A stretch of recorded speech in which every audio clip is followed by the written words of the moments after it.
Welcome to the Manila Bulletin Daily Rundown, where we bring you the latest stories that matter to Filipinos straight from the heart of the Manila Bulletin newsroom. Here's the quick rundown of today's top stories. Wednesday, November 13th. Ex-President Duterte finally attends quad-comm hearing, dares ICC to probe him immediately.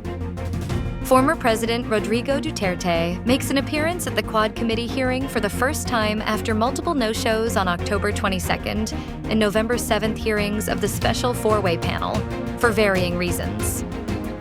Duterte tells the House panel that he is willing to cooperate with the International Criminal Court in its investigation into the war on drugs. He also urges the ICC to hurry up and conclude the investigation by tomorrow, as the issue has been unresolved for several years. The chairman of the quad-comm demonstrated early on their rigidity in the conduct of the mega-panel's hearing.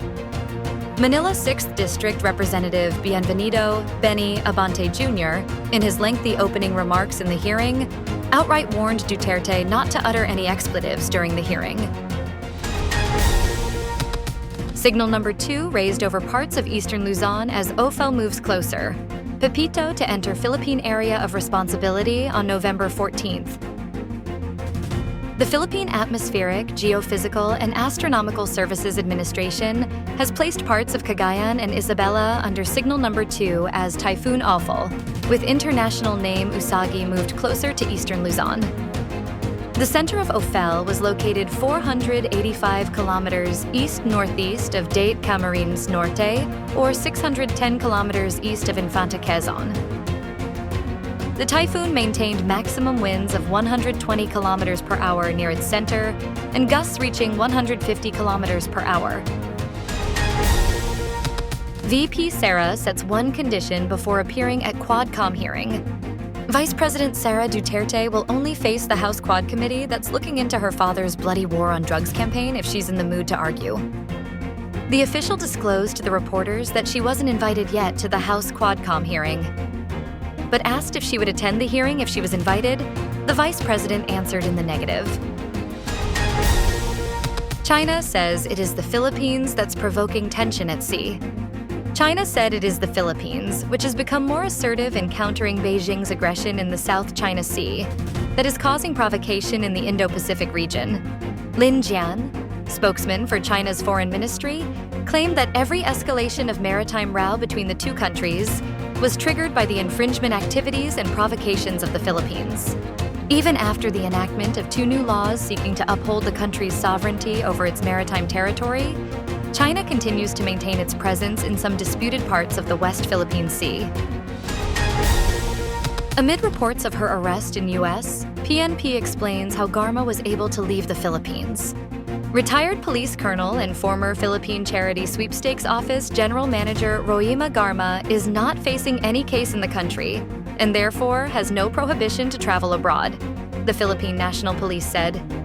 PNP spokesperson Brigadier General Jean Fajardo, citing information from the Police Directorate for Intelligence, said Garma and her daughter were indeed held by U.S. immigration authorities. As far as Philippine authorities are concerned, Fajardo said there is no case filed yet against Garma amid allegations that she was involved in the killing of retired General and former PCSO Board Secretary Wesley Barayuga. Philippines set to receive billions as 7 trillion pesos climate fund announced.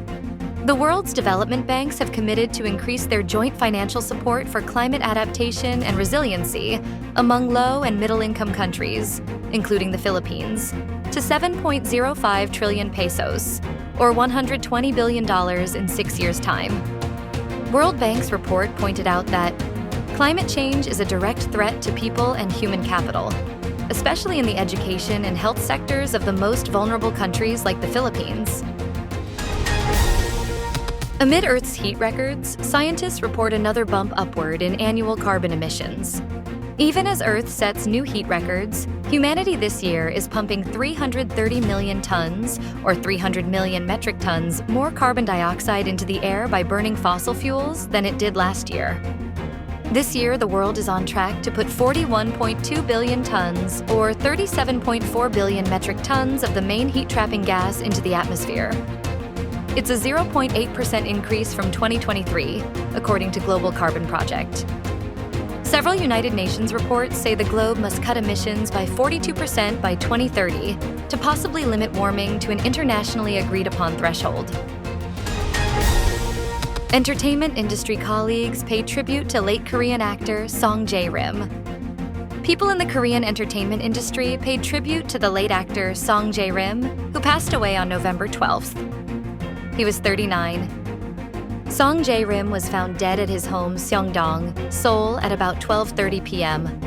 A friend who had made a lunch appointment visited discovered Song Jae-rim and reported it to the police, Korean media outlet Mail Business newspaper reported. No foul play was involved in his death, according to the police.